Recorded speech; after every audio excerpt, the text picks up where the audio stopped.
Poignée de main, accolade et sourire. Le ton est donné dès les premiers instants. Cette rencontre au sommet se tient sur le mode de la convivialité. Entre le président Félix Tshisekedi et le cheikh Tamim bin Hamad Al Thani, émir du Qatar, le courant passe bien. Les deux dirigeants s'apprécient mutuellement. Leur tête-à-tête a duré plus d'1 heure. Il a été suivi d'une séance de travail avec leurs délégations respectives. L'objectif était clair, faire le point sur les accords passés signés entre la RDC et le Qatar pour enfin les rendre concrets. Il y a 2 ans, nous avons signé une série d'accords avec le gouvernement qatari.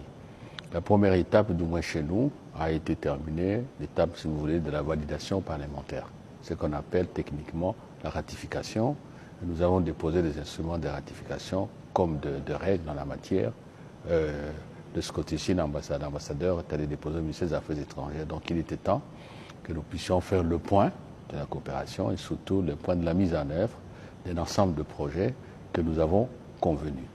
Au final, des avancées concrètes ont été faites dans les secteurs utiles pour le développement de la RDC, notamment le transport aérien et les infrastructures. La convention que nous avons signée accordant le droit de trafic à Qatar Airways, nous avons souhaité que d'ici au plus tard au mois de juin, que cette convention soit déjà en application et mon collègue a promis que dans les jours à venir, ils vont donner des précisions en termes de calendrier.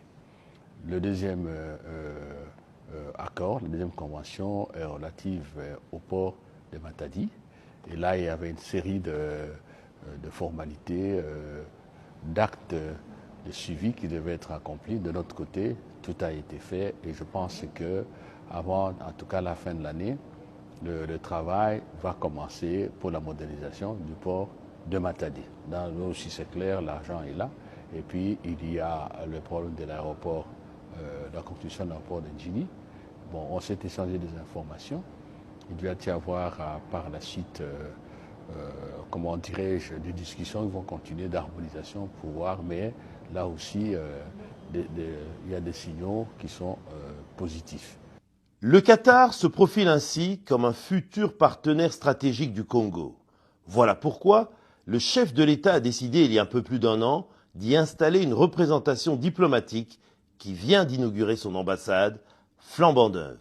Nous avons ouvert nos portes il y a de cela un peu plus d'1 année et c'est vraiment un honneur de recevoir le président de la République dans nos murs ainsi que d'inaugurer, si vous voulez, la première maison du Congo ici au Qatar. Alors le Qatar a une particularité. Quand vous regardez l'histoire de ce pays, quand vous regardez les 10 dernières années, l'impact que ce pays a eu dans le monde, le Qatar est différent dans son approche. C'est un pays, comme vous le dites, très riche et ils ont un sens de valeur qu'ils portent très haut et qu'ils continuent à porter de manière très diplomate et très pacifique, je dirais. Et donc, c'est certainement une plus-value que, bon, pas seulement nous, le Congo, mais tous les pays profitent d'une manière ou d'une autre. Et donc, pour nous, c'est vraiment une expérience très, très riche et une opportunité de nouer des liens forts avec ce pays du Moyen-Orient où nous n'avons pas eu de présence jusqu'à ce jour. Le président Tshisekedi a quitté le Qatar en fin de journée pour rentrer au pays.